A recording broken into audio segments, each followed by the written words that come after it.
In the year 1604, the British Parliament began passing a terrifying series of legal mandates known as the Enclosure Acts. To the modern mind, a law about farming sounds insignificant. But in 1604, the Western elite did not just change a law, they fundamentally altered the physical and philosophical geometry of the earth. For thousands of years, the majority of the land in Europe was classified as the commons. It was a massive, shared biological floor. The forests, the rivers, and the grazing fields did not belong to a single, isolated owner. They belonged to the community.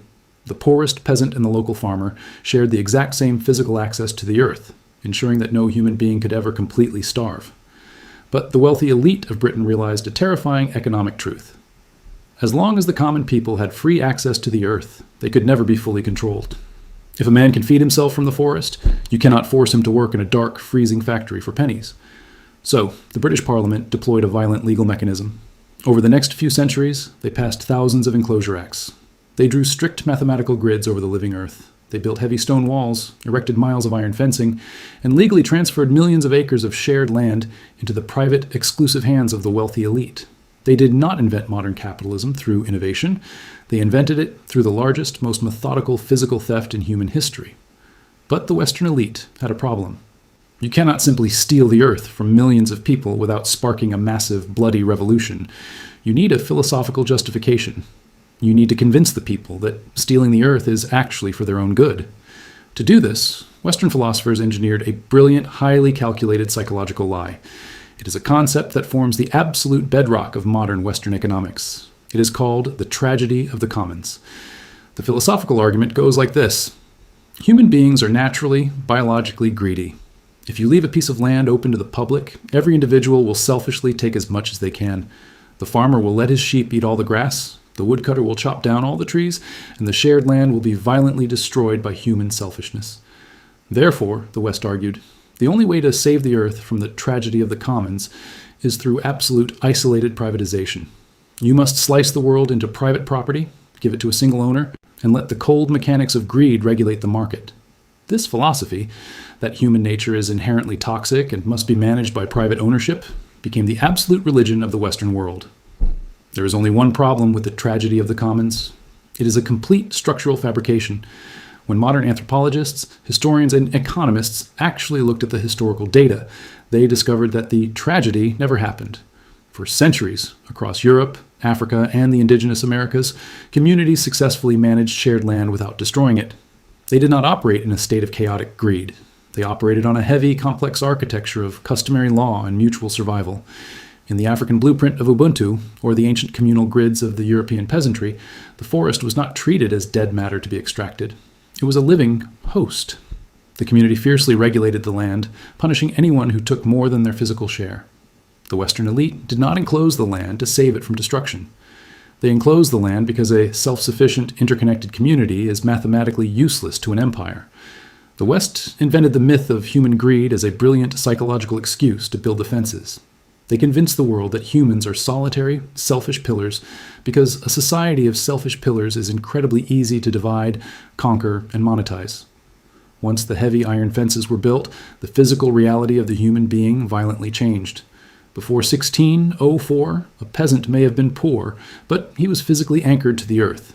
He possessed a fundamental, unbreakable right to exist in the physical space of his ancestors. When the Enclosure Acts severed that anchor, millions of people were violently ripped from the soil. They were rendered homeless, wandering the roads of Europe as refugees in their own country.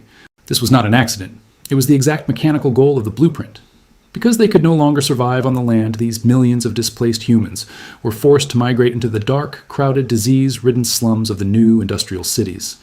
They had nothing left to sell except the physical labor of their own bodies. This is the exact historical moment the West engineered the concept of the wage slave. The factory owners, the exact same elite class who had stolen the land, now had a massive, desperate, captive population willing to work in brutal, heavy machinery for next to nothing, simply to avoid starvation. The wealth of the Western Industrial Revolution was not built on a miracle of technology. It was built on the absolute mechanical desperation of a people who had their physical earth stolen from beneath their feet. Once the Western elite perfected this machinery in Europe, they realized it could be exported.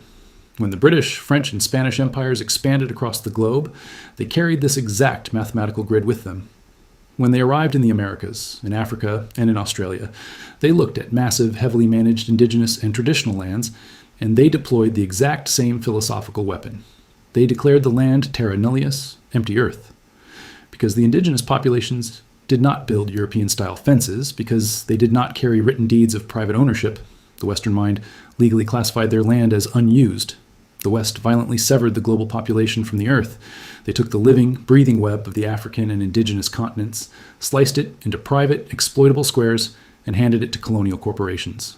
They replaced the heavy spiritual gravity of the earth with the cold, dead math of the real estate market. We live in a modern world entirely constructed inside this specific 400-year-old cage. The philosophy of privatization has become a global virus. The West did not stop at enclosing the forests and the fields. Today, they have enclosed the water we drink. They have enclosed the genetic codes of the seeds we plant. They have enclosed the digital architecture of the internet, turning the shared spaces of human connection into private, walled gardens, monetized by a handful of billionaires. We are taught to worship the billionaire class as self-made geniuses. We are taught that capitalism is the ultimate expression of human freedom. But if you look at the physical blueprints, the entire system is built on a foundation of absolute exclusion. The Western world suffers from a profound, crushing psychological anxiety because we are living on a stolen floor. We suffer because we have been forced to accept a philosophy that views the earth as a dead machine and other human beings as greedy competitors. We spend our entire lives desperately working to pay for a tiny, isolated square of land, completely forgetting that the earth was never meant to be sold. The elite of the West built a towering, brilliant, hyper-efficient economic skyscraper, but they built it by burning the ancient living architecture of the village. Until we understand the mechanical lie of the tragedy of the commons, until we realize that human beings were actually designed to share the heavy physical gravity of the earth, we will continue to pay rent inside a prison that we were tricked into building ourselves. Thanks for watching. If you enjoy my videos, please like and subscribe to the channel. This is the Visual Philosopher. See you in another video.